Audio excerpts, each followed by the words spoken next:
As irmãs, aqueles que nos visitam, sejam bem-vindos em nome de Jesus. Só lembrando, nessa sexta-feira agora, às 20 horas, nós começaremos aqui na igreja o discipulado para aqueles irmãos que desejam aprender um pouco mais sobre os princípios fundamentais da teologia reformada.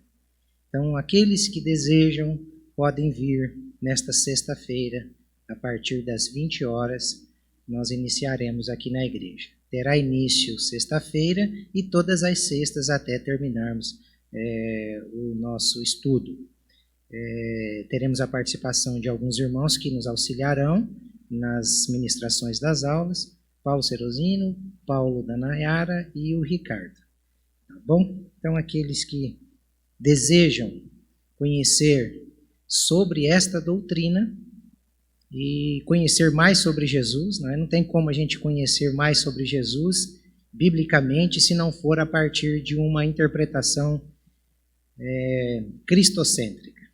E a interpretação cristocêntrica a gente encontra nos princípios reformados, onde Jesus é o início, é o meio e é o fim.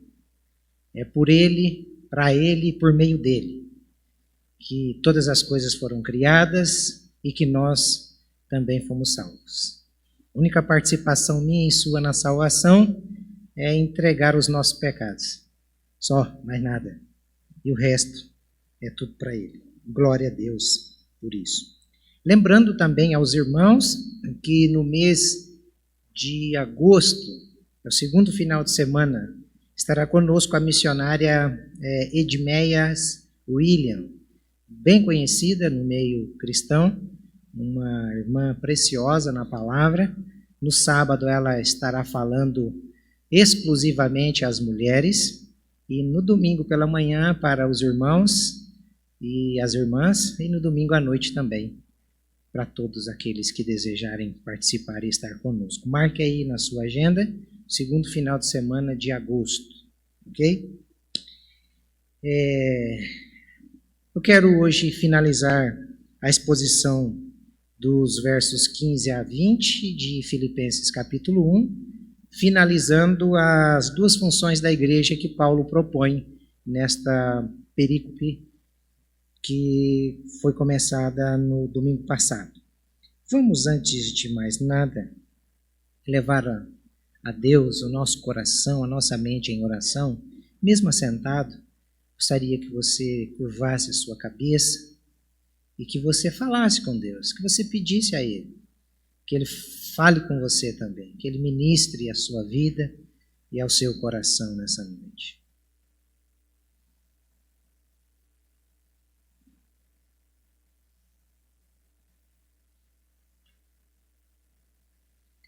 Pai, nós estamos aqui reunidos por causa do Teu nome. E nós te pedimos nessa noite que o Espírito do Senhor fale ao nosso coração, que o Senhor abra o nosso entendimento, que possamos ser transformados pela Tua palavra. Abençoe a leitura da Tua palavra. Revele ao nosso coração, à nossa mente e transforme o nosso jeito de viver. Ajude-nos a priorizar aquilo que de fato é o que precisamos priorizar. Aquieta-nos nesse momento.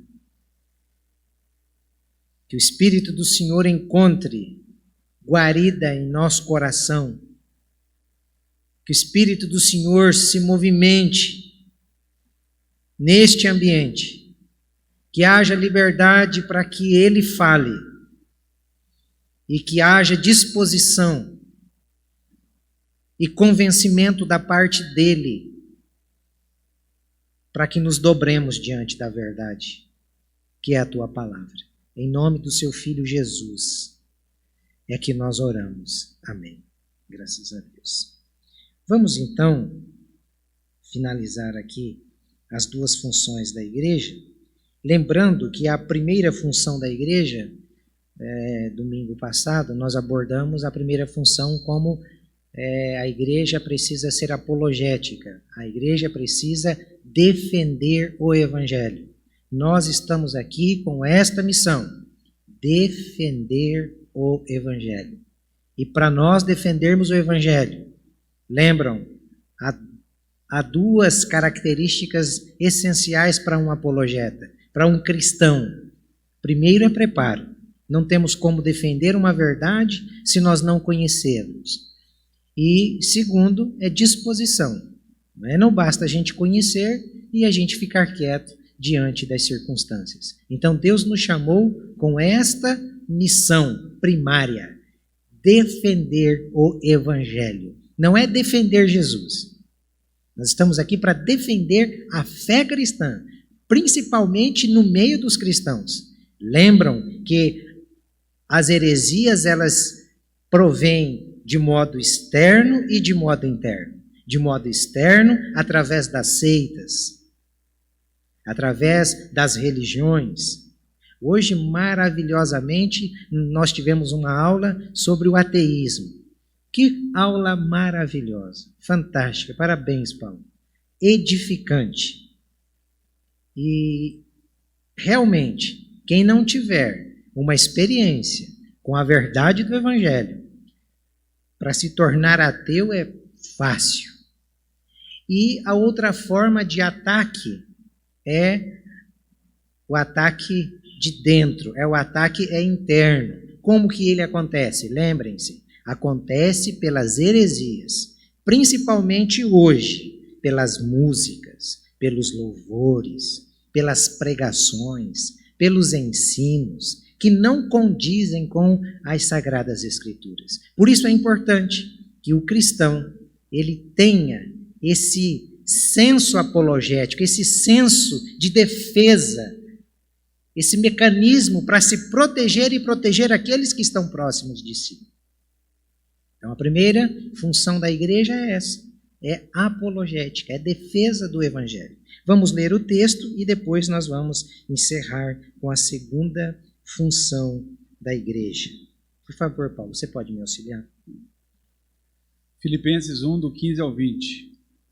É verdade que alguns pregam Cristo por inveja e rivalidade, mas outros o fazem de boa vontade. Estes o fazem por amor, sabendo que aqui me encontro para a defesa do Evangelho. Aqueles pregam Cristo por ambição egoísta, sem sinceridade, pensando que me podem causar sofrimento enquanto estou preso. Mas que importa? O importante é que, de qualquer forma, seja por motivos falsos ou verdadeiros, Cristo está sendo pregado, e por isso me alegro, pois sei que o que me aconteceu resultará em minha libertação, graças às orações de vocês e ao auxílio do Espírito de Jesus Cristo. Aguardo ansiosamente e espero que em nada serei envergonhado. Ao contrário, com toda a determinação de sempre, também agora Cristo será engrandecido em meu corpo, quer pela vida, quer pela morte. Fantástico texto, não é? Uma oração que encanta, que desbanca todos os ensinos que a gente vê hoje. Você não vê uma oração mudando o propósito de Deus. Você não vê Paulo dizendo que aqueles irmãos eles estavam ali em oração para que ele fosse liberto da prisão. Ele não estava com medo da prisão. Ele diz que ele poderia até ser liberto, mas não está falando de uma libertação da prisão, mas a libertação desse corpo. A convicção, a certeza dele em Cristo era tamanha que tanto fazia. Já pensou? A gente, numa situação, diante da morte, ter esta paz, ter esta certeza, ter esta audácia de dizer assim, olha, quer vivo, quer morto, Cristo será glorificado na minha vida. Vivo ou morto, livre da cadeia, aqui dentro da cadeia ou lá na Parigô de Souza, ele vai ser glorificado. Você tem essa convicção? É esta convicção que nós precisamos ter. Somente um homem convicto assim é capaz de defender o Evangelho. É capaz de se tornar um apologeta, como ele mesmo diz. Eu estou aqui em defesa do Evangelho. Eu não estou aqui para brincar de igreja. Eu não estou aqui para brincar de ser um evangélico. Mas eu estou aqui para morrer por Cristo. Ou para viver para Cristo. O foco desse homem é um. É Cristo. Cristo do começo, Cristo até o fim. Cristo, Cristo, Cristo e Cristo. Por isso é convicto assim. Cheio de esperança. Que paz, não é? Paulo está querendo isso para nós. E aí a gente entra aqui na verdade, na segunda função da igreja. A igreja não está aqui só para defesa do Evangelho. O cristão não está aqui. Quando eu digo igreja, eu estou me referindo a você que nasceu de novo, que é a igreja. A igreja é feita de gente viva. Não é esse salão. Esse salão não fala por si. Como eu já disse uma vez, esse salão aqui poderia ser talvez o Pimenta Doce aqui. Ou qualquer outra boate. Aquelas casas que tem saindo lá na pista, indo para Perobal, na beira do asfalto. Poderia ser aqui. Então, quando eu estou me referindo à igreja, eu estou me referindo a você que nasceu de novo. Não é este prédio aqui. A igreja viva. Eu e você temos essa função de defender, mas também a função querigmática. Qual é a função querigmática? É a função de pregar a boa nova. Essa palavra tem esse significado. É a pregação do Evangelho. E Paulo, ele deixa aqui de modo muito enfático esta segunda função do cristão. Parece até uma piada, parece até que soa estranho. No século 21, eu dizer aqui que a função da igreja é pregar o Evangelho. Não parece brincadeira? Século 21. Dr. Martin Lloyd Jones diz que no século 20, para ele soava como estranho também pregar o Evangelho, ou ter que anunciar que os irmãos deveriam pregar o Evangelho. Agora, olha para a situação presente e veja se o Evangelho tem sido pregado. Às vezes eu me escandalizo com alguns irmãos que chegam e dizem assim, olha, eu fui em tal lugar e lá está falando de Deus. No Espiritismo fala de Deus, na macumba fala de Deus, na maçonaria fala de Deus, na Igreja Católica fala de Deus. Então a gente tem que tomar cuidado com esse negócio. Aí eles querem ser mais espirituais e dizem, mas o crente tem que andar com 2 sacos vazios. Ele vai colocando as coisas boas, e a outro um saco furado, que ele vai colocando as coisas para jogar fora. Quando você está com fome, você procura comida na lixeira? Isso aqui tá bom, e eu vou colocar nesse saco aqui, que tem fundo. A gente tem que ter o senso de saber que Deus nos chamou para a pregação do Evangelho, e nós devemos participar e estar envolvidos na comunidade que prega o Evangelho. No dia que essa comunidade parar de pregar o Evangelho, olha, por favor, não fique aqui, vá embora. Vá procurar um lugar que pregue a verdade. Por isso que Paulo está deixando muito claro, de modo enfático, nos versos 15, no verso 17, no verso 18. Você percebeu? 3 vezes. Olha a ênfase que ele está dando. Proclame, pregue e pregue. As palavrinhas estão em verde lá. Em 3 versos ele enfatiza a segunda função da igreja. Prega, prega. Quer mais? Prega. Não parece brincadeira? Agora, se quisermos saber, não é, que tipo de evangelho que nós devemos pregar, porque é isso que nós precisamos fazer a pergunta, que tipo de evangelho é que a gente tem que pregar? Que tipo de evangelho é que a gente tem que ouvir? Porque Paulo deixa claro em Gálatas que existem dois evangelhos. Existe o evangelho de nosso Senhor Jesus Cristo e existe o outro evangelho. Então tem dois.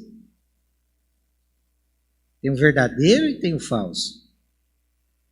E se nós quisermos o verdadeiro, então nós temos que nos reportar à mensagem dos apóstolos. Porque o evangelho verdadeiro começou com os pioneiros, começou com os pais, os primeiros. E quem são eles? É o Macedo? Não. É o Valdomiro? Não. É o Itamar? Não. Quem é? Os apóstolos. Então vamos aqui, não é, para o livro de Atos. E aí o livro de Atos ele vai mostrar dois fatos que caracterizam o evangelho de nosso Senhor Jesus Cristo. Então, a primeira forma ou o primeiro fato da mensagem do evangelho deve ser a estrutura da mensagem.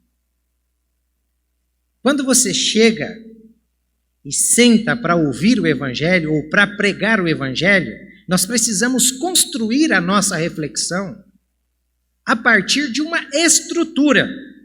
A mensagem tem que ter uma estrutura.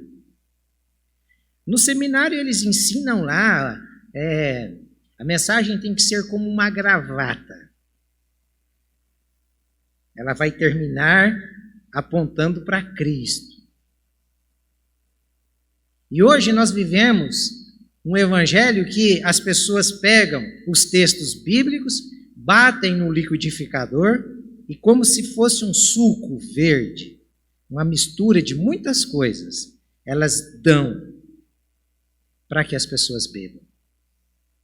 E pior ainda, quando sobem nos púlpitos e começam a contar as suas experiências, desprovidas de evangelho. Aí colocam uma pitadinha de Jesus lá no meio, um pouquinho do evangelho lá no meio. Isso é perigoso, muito perigoso. Pensem, todos os domingos eu vindo aqui e baseando em experiências. A experiência que eu tenho com Deus é minha, não é sua. O que serviu para mim talvez não vai servir para você, pode até te edificar.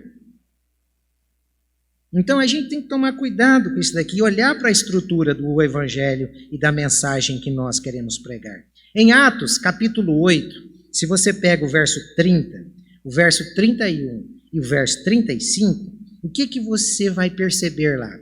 Tem a estrutura, nós estamos voltando para os pioneiros. Como é que eles pregavam o evangelho? Nesse texto de Atos 8, verso 30, 31 e 35, o eunuco está voltando de uma grande festa que teve em Jerusalém. E ele está vindo na sua carruagem, voltando para a sua casa. E na carruagem, ele está lendo o texto de Isaías 53. Só que Deus havia enviado Filipe para ficar na beira da estrada. Pense, gente, olha que loucura que é o evangelho. Deus pega Filipe, diz, Filipe, vai para a beira da estrada, lá onde vai passar tal pessoa. Fica lá na beira daquela estrada. Não disse que ia passar o eunuco, só disse, vai lá e fica na beira da estrada. E Filipe vai e fica ali. De repente está vindo esse homem, curioso, querendo saber do evangelho. Ele está lendo Isaías 53, mas ele não está entendendo. Aí, quando ele está chegando naquele local onde Filipe está, Filipe o intercepta, entra na carruagem e faz a seguinte pergunta. Tem até um livro por causa da pergunta de Filipe. Entendes o que lês? um livrozinho de hermenêutica. Entendes o que lês? O eunuco diz para ele: como que eu posso entender se não houver quem me explique? Aí você lembra do quê? De Romanos capítulo 10. Como crerão se não houver quem pregue? Como pregarão se não forem enviados? Percebe como que está tudo casado, tudo entrelaçado? A igreja precisa pregar. Muitas pessoas leem, mas não entendem. E vem a partir deste texto, de Isaías 53, você vai perceber no verso 35 que o Filipe, a partir de Isaías 53, começa a explicar as Sagradas Escrituras e chega até onde? Até Jesus. Começa falando do Velho Testamento. O eunuco queria saber de quem é que o profeta Isaías está falando. A mensagem começa ali e vai terminar onde? Em Jesus. Então, olha como era a estrutura da mensagem dos apóstolos. Você vai, por exemplo, para Atos capítulo 9, após a conversão de Paulo, até Atos capítulo 9, Paulo era um religioso. Paulo queria defender os princípios do judaísmo. Paulo queria defender a circuncisão. Paulo queria defender a sua denominação.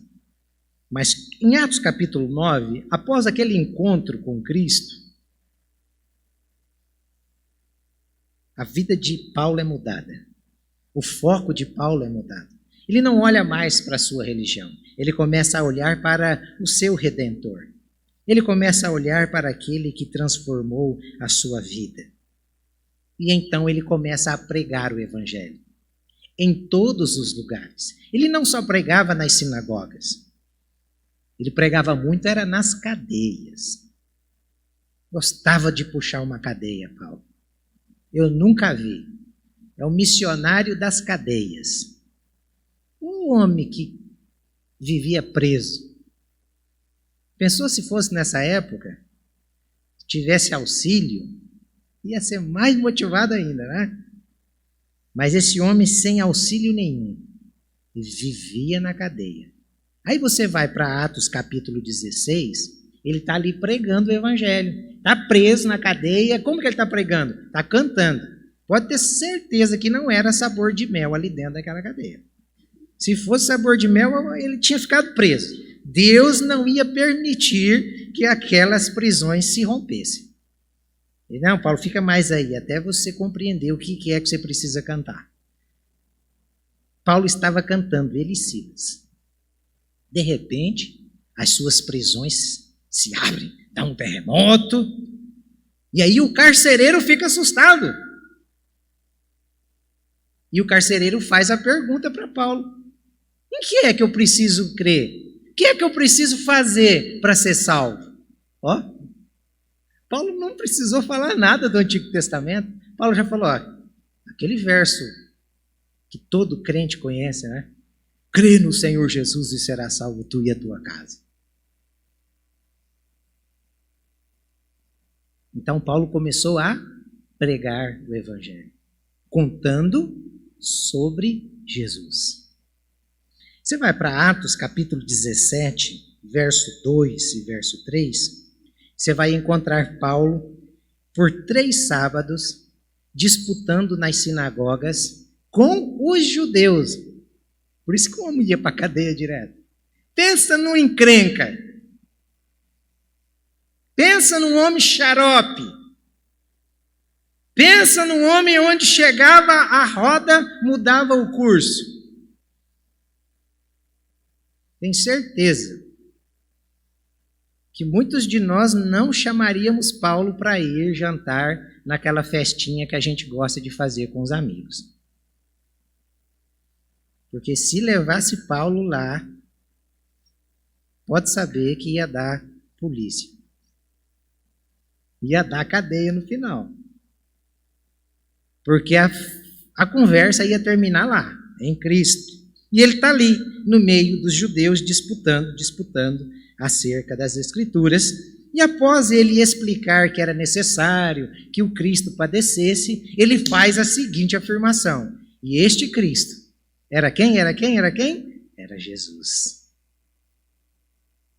Jesus. Que coisa fantástica, não é, irmãos? Então, qual era a estrutura da mensagem dos apóstolos? Nestes textos que eu mostrei para vocês, a estrutura da mensagem dos apóstolos era uma mensagem expositiva. Eles explicavam os fatos. Eles contavam sobre Jesus. Esta era a estrutura da mensagem. Eles já definiram a estrutura para nós. Qual é, então, a estrutura da nossa mensagem, irmãos? Cristo deve estar no centro. Cristo deve ocupar a supremacia do tempo que eu estou aqui. Eu não posso subir aqui e ficar falando de mim. Eu não posso subir aqui e ficar falando da minha família. Eu tenho que subir aqui e gastar o tempo para falar de Cristo. Só de Cristo. Era o que estes homens faziam. Cristo era a evidência. Cristo era o fato. Cristo era a mensagem.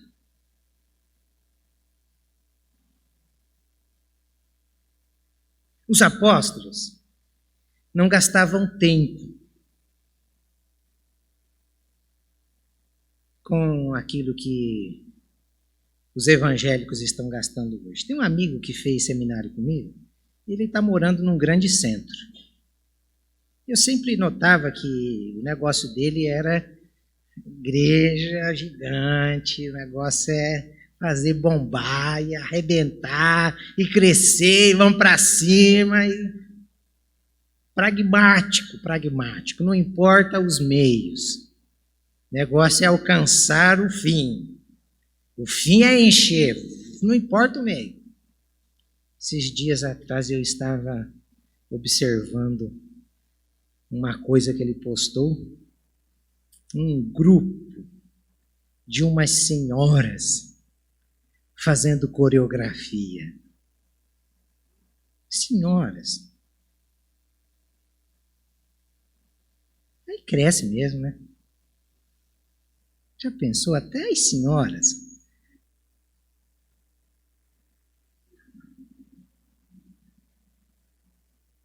Cuidado com a tendinite, com a bursite. Não. Nós não estamos aqui para gastar tempo com um grupo de coreografia. Nós não estamos aqui para gastar tempo em fazer com que as pessoas extravasem através das danças, teatros. Já pensou o Paulo? Paulo foi preso nunca porque ele trouxe um grupo de coreografia para apresentar lá na sinagoga. Ou porque ele trouxe ali um grupo de dança, um grupo de teatro. Por que ele era preso? Porque ele falava do quê?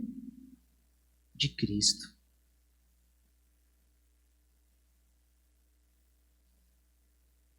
Esta é a mensagem. Eles falavam também da volta de Jesus. E como eles falavam.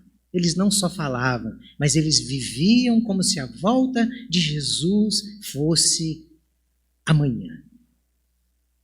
Eles esperavam Cristo, sem fazer nenhum terrorismo, sem criar ou prever alguns eventos, nada disso. Eles falavam da volta de Jesus para gerar viva esperança, para gerar santificação no coração dos irmãos.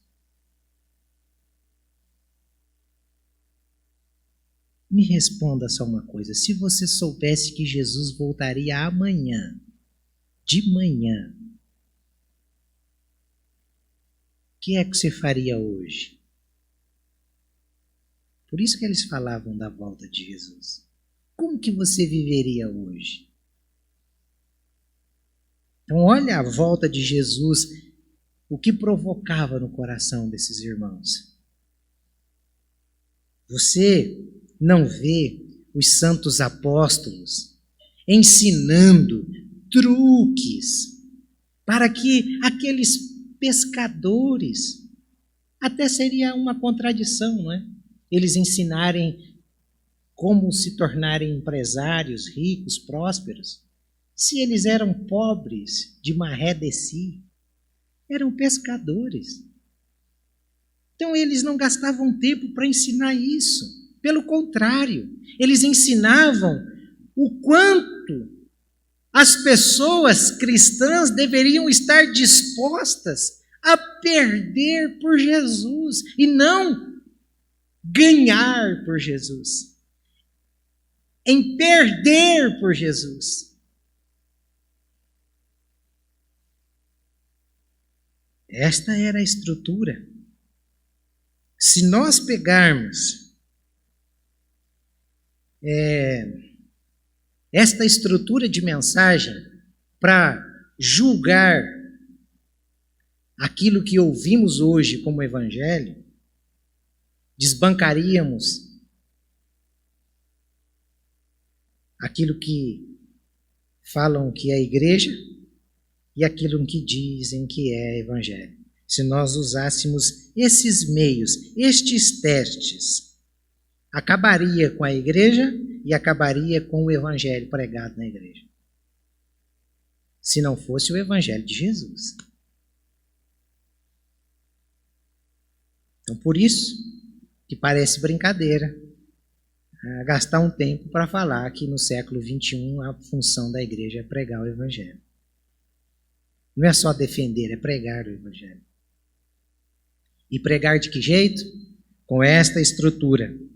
Mensagem expositiva, mensagem que explique, que fale, que aponte para aquele que morreu, para aquele que é o Senhor, para aquele que é o autor, para aquele que é o consumador da nossa fé e da nossa redenção. Jesus Cristo precisa ser a única verdade da nossa vida. Só Jesus Cristo. E, em segundo, o segundo fato que a gente observa em Atos é o conteúdo da mensagem. Como eu disse, a mensagem apostólica tinha um só conteúdo. Que era o conteúdo? Cristo e sua obra. Tinha mais coisas. Atos 17, verso 3.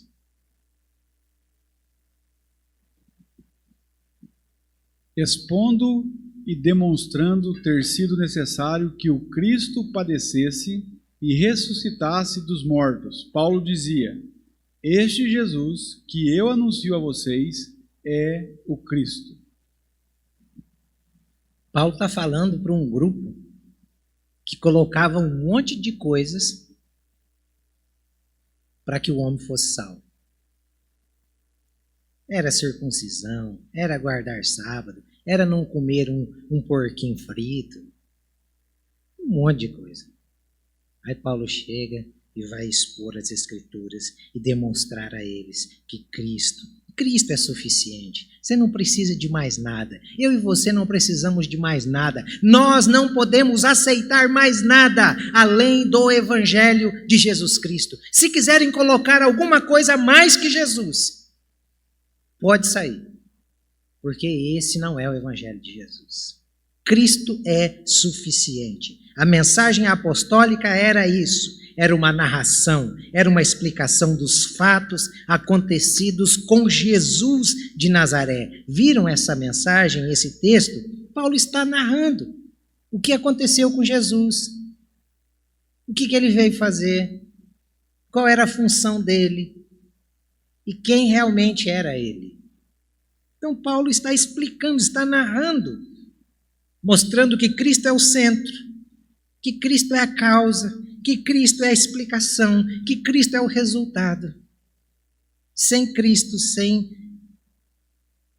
Cristo não há mensagem. Sem Cristo, o conteúdo da mensagem é outro evangelho.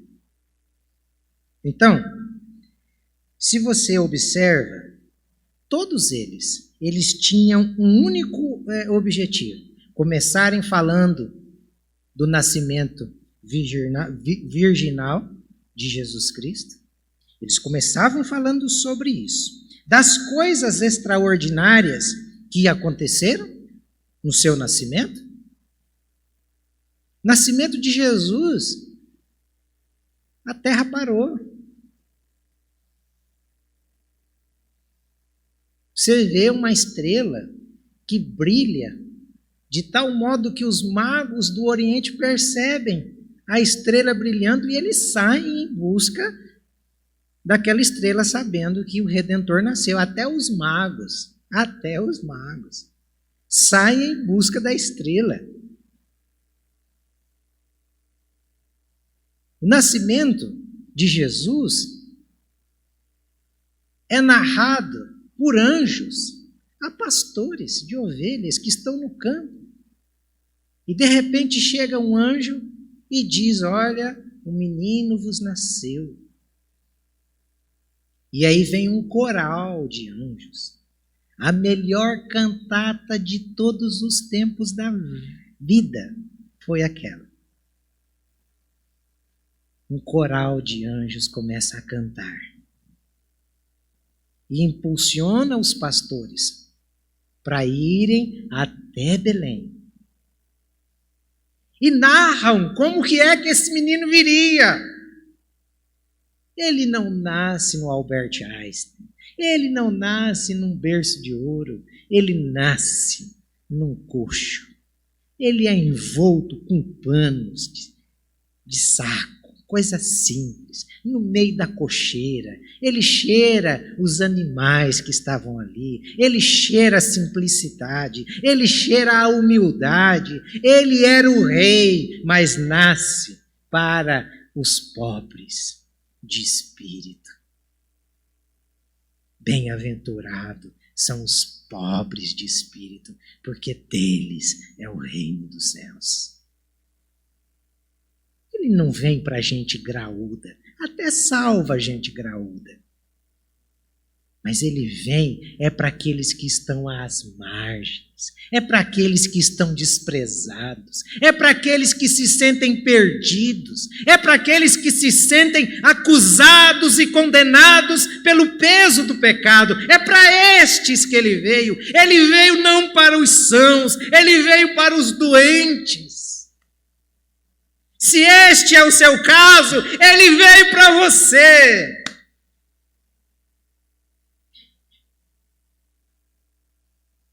Por isso que o religioso não consegue compreender um negócio desse. Por isso que o cientista não consegue compreender um negócio desse.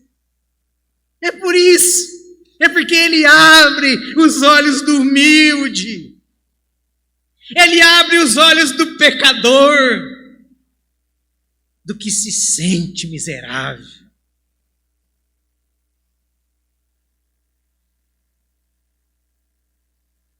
E para isto se manifestou o Filho de Deus, para destruir as obras do diabo, que prende, que escraviza, que ensoberbece. O conteúdo da mensagem era esse. Os evangelhos, o que os evangelhos fazem? Nada mais, nada menos do que uma narração da trajetória ministerial de nosso Senhor Jesus Cristo. Eles vão falar dos seus milagres.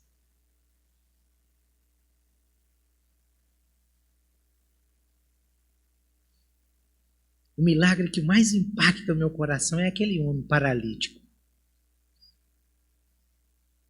É porque uma vez eu caí de moto e fiquei 40 dias com gesso na perna. E quando eu tirei o gesso, eu não conseguia firmar, rapaz. Parecia que eu estava sem perna. E foram dias e dias de fisioterapia. E aquele homem estava 38 anos, 38 anos, né? Caído na beira de uma lagoa, de uma piscinão, que contavam a história para ele, que as águas mexiam, e que quem descesse ali era curado, e ele ali, 38 anos, jogado. De repente chega o Nazareno, o Nazareno, o marceneiro, o filho de Davi, o filho de José, o filho da Maria. Até o nome da mãe de Jesus era assim, Maria. Podia ter um nome mais chique. Maria, é o filho da Maria. Chega ali como quem não quer nada. Você quer ser curado? Cara, se assusta. 38 anos é o que eu mais quero. Então, meu filho, toma seu leito, levanta e anda. Cara, ele não fica procurando as pernas. Ele dá um salto. A Bíblia diz que ele dá um salto, sai andando e vai embora. Coloca a mão aqui, rumo embora daquele lugar. Miséria nunca mais. Você quer a vida mais rica do que essa? Do Jesus que liberta do pecado que nos paralisa? O pecado que nos coloca deitado? O pecado que nos joga na lama? Que nos faz sempre ter um gostinho de que não foi dessa vez. Aí vem aquele que se manifestou para dar vista aos cegos. Os evangelhos narram essas coisas. Vão falar da morte. Que sacrifício. Quando chega na parte da morte, não envergonha a gente quando está vivendo displicentemente?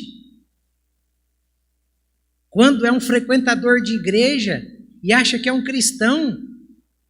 Quando você chega na parte da morte, você olha e diz, meu Deus, que sofrimento foi esse? O Deus eterno se fez homem, padeceu nas mãos de Pôncio Pilatos, foi chicoteado, chorou, suou sangue por causa de mim. E eu vivendo assim? Não pode. Eu tenho que mudar. Não pode. Foi muita dor. E essa dor que ele sofreu por causa de mim, eu vou ser insensível a isso? Vou ser indiferente a isso?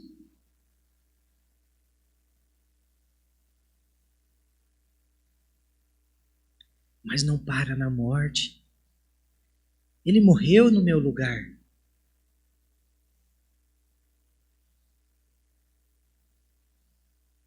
Mas no terceiro dia, ele ressuscitou, dizendo, olha, eu morri por você, para você viver a minha vida. E se você viver a minha vida, o que aconteceu comigo vai acontecer com você no último dia. A morte não vai te deter. Agora você está entendendo por que Paulo está dizendo? Vivo ou morto? O que é a morte? Quando você vê Paulo, se pensa no todo. 1 Coríntios capítulo 15. Ó morte, cadê seu aguilhão? Você se sentia poderosa.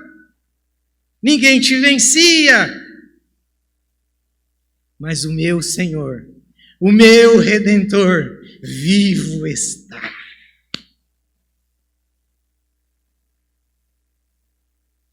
É por isso. Não tem como não pregar. Está cheio, o coração está cheio. Como que vai ficar quieto? Que jeito? Então, este Jesus, A mensagem apostólica se resumia nisso. Atos capítulo 5, verso 32, olha como que se resume a mensagem apostólica. E nós somos testemunhas destes fatos, nós e o Espírito Santo, que Deus deu aos que lhe obedecem. Nós somos testemunhas destes fatos. Eu duvido uma pessoa que nasceu, que realmente nasceu de novo, foi marcada por isso, que sente no seu íntimo a real compreensão de que ele jamais estaria seguindo Jesus e que teria acontecido essas transformações absurdas em sua vida se não fosse por Jesus, que alguma coisa roube a fé de uma pessoa dessa. Não tem como. Não tem como. Não tem como. Porque aconteceram coisas dentro de você, dentro de mim, que ninguém é capaz de fazer, senão o Espírito Santo. Por isso que cadeia, a iminente morte, não tirava a alegria do apóstolo Paulo. A ponto dele dizer, eu sei, eu não tenho dúvida, eu sei em quem tenho crido.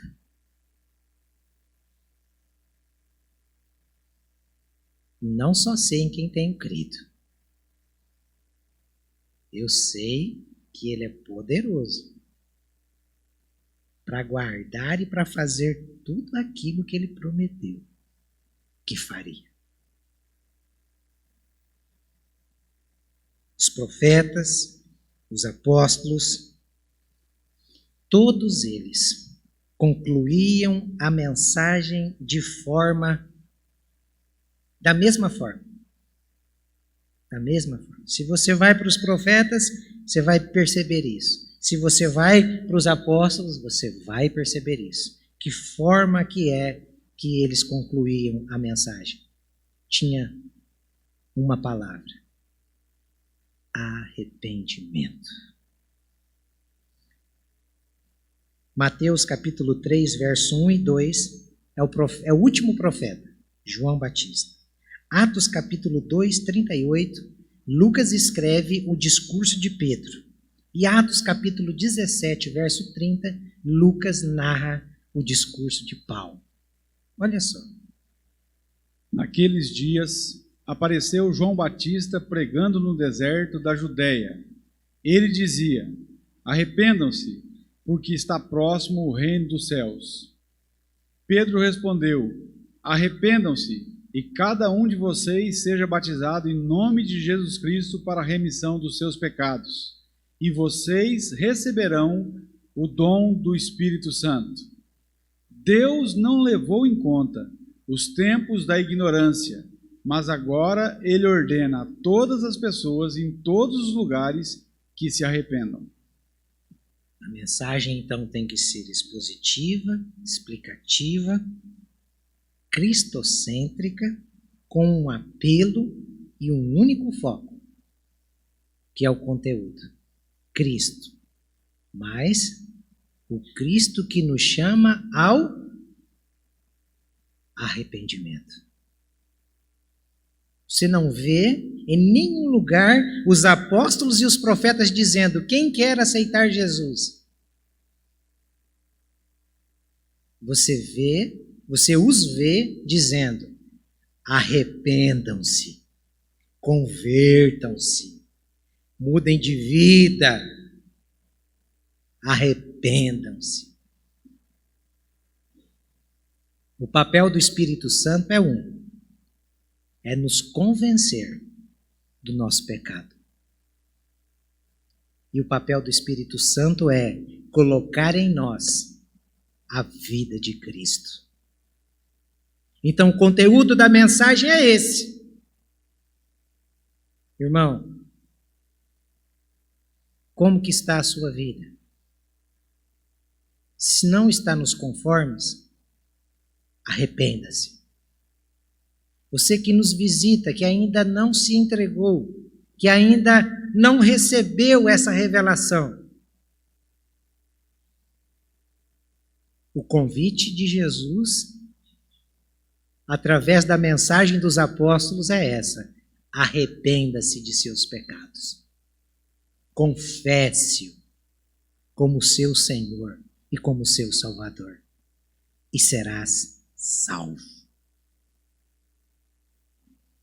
Então, não tem esse negócio, esse blá blá blá que a gente vê aí. É simples. Arrependa-se e creia. Que Deus nos ajude, irmãos, porque como igreja nós temos cumprido com a nossa missão. Você, como cristão, tem cumprido com a sua missão? Debatido e respondido às objeções da fé como um bom apologeta? Tem? Se não tem, precisa se preparar. Começa nas sextas aí, ó, e vem firme. Traz um caderno, uma caneta, não vem de mão vazia, achando que você é o Albert Einstein, que não precisa de anotações. Eu não sei se ele fazia, mas tem muita gente que tá certo, tem gente que tem a cabeça boa, mas aquilo que a gente não escreve, uma hora some. E quando a gente escreve, a gente memoriza mais ainda. Aprenda. Se disponibilize. Ele morreu por você. Ele se entregou por mim e por você. E agora a gente vai bancar uma de covarde? Não, eu não me envolvo em discussão religiosa, eu não me envolvo em defesa do Evangelho, eu quero manter a paz, eu quero ser amigo de todo mundo. Está sendo amigo do capeta e não de Deus. Se Paulo pensasse assim, provavelmente a Europa não teria sido evangelizada por ele. Provavelmente o Evangelho não teria chegado a nós. Então o cristão precisa, como soldado, aprender a se defender. A se defender, para depois aprender também a atacar. A mensagem é essa. São essas duas funções aqui da igreja. Defesa, nós precisamos defender, e ataque.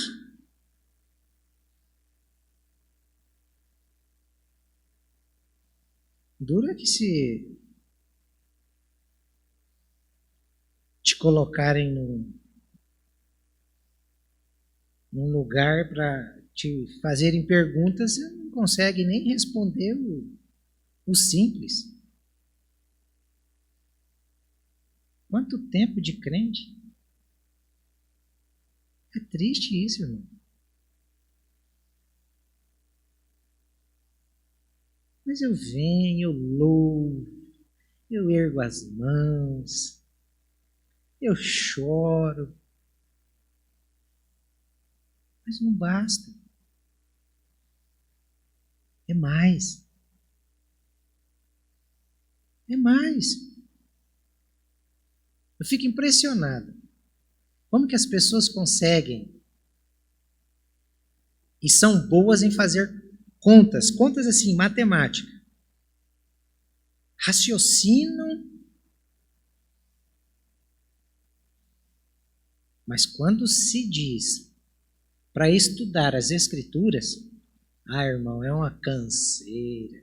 Como lá o profeta Malaquias, a hora que chegava a hora do povo ir para o culto, não sei se era para o culto, se era para a escola bíblica, o povo dizia assim, que canseira, é uma canseira. Para ler a Bíblia, meu Deus do céu. Às vezes, né, 2 horas, 3 horas de Netflix, é filme, pau quebra, pipoca, é uma alegria só. É o vizinho que a gente traz e vamos ver, vamos arrebentar essa noite, vamos varar essa noite. E vara a noite.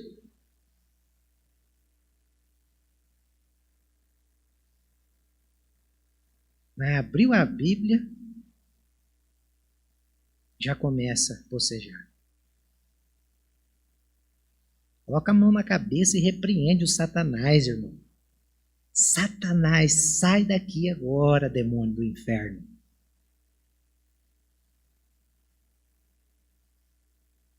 Vai ler a Bíblia, começa a ler.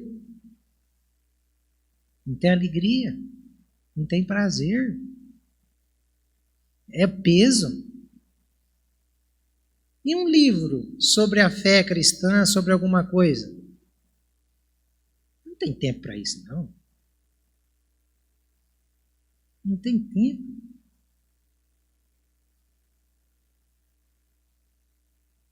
Então, irmãos, que jeito que nós vamos gerar discípulos apologetas? Crentes que defendem a mensagem. Se eles não sabem nem o que é a Torá, quais são os 5 livros da Torá? Torá, que é isso? É uma Tora? Uma vez eu me assustei, eu me decepcionei. Vamos fazer um estudo de Filemão, um irmão chega para mim e diz, Filemão, mas procurei na Bíblia toda, não acho, tem esse negócio na Bíblia? Que tristeza.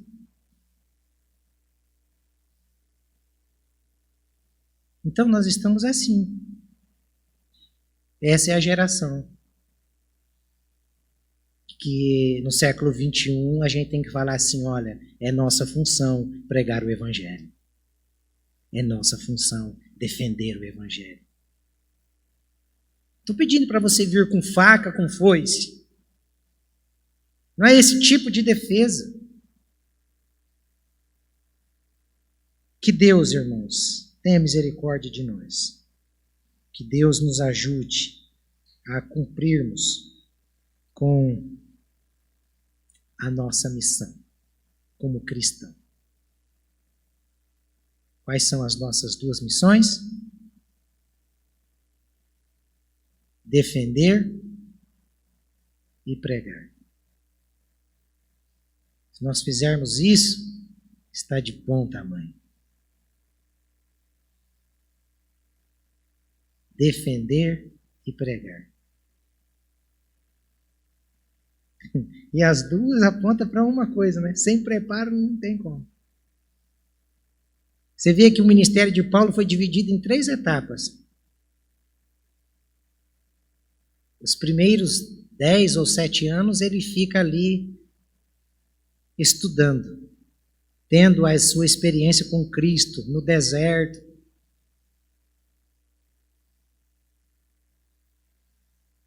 Dez ou 7 anos, eu não sei se... Eu sei que são 3 períodos idênticos. Fica estudando, de molho. Pensa, Paulo aqui, nos 10 primeiros anos, sentado ali, escutando, ouvindo, aprendendo. Aí depois, mais 10, aí ele começa a pregar. Aí depois, no 3º período, ele começa a escrever. Então tem que ter um preparo. O grande problema é quando nós vamos sentar para nos preparar. Hoje, começa hoje. Chega em casa hoje, não faça como aquela dieta que a gente faz na virada de ano. Este ano eu vou emagrecer. Vira o ano, o cara come igual um porco. Aí da outra semana ele diminui um pouco, aí depois ele aumenta. É aquele negócio. Perde um tanto, depois ganha o que perdeu e mais um pouco com juro e correção monetária. Vamos fazer um propósito conosco mesmo. Senhor, coloca no meu coração esse desejo de conhecer a Tua palavra. Coloca no meu coração esse temor, meu Pai, porque o Senhor se desgastou tanto. O Senhor sofreu tanto por mim. E o que eu tenho feito? O Evangelho é assim, irmão, nós não somos salvos por fazer. Eu não estou te ensinando isso. Nós somos salvos pela graça. Mas a graça nos leva, nos motiva a avançar, a levar outros. Que Deus abençoe a minha vida, a sua vida, e que possamos fazer desse hino que vai ser cantado aqui agora a nossa oração.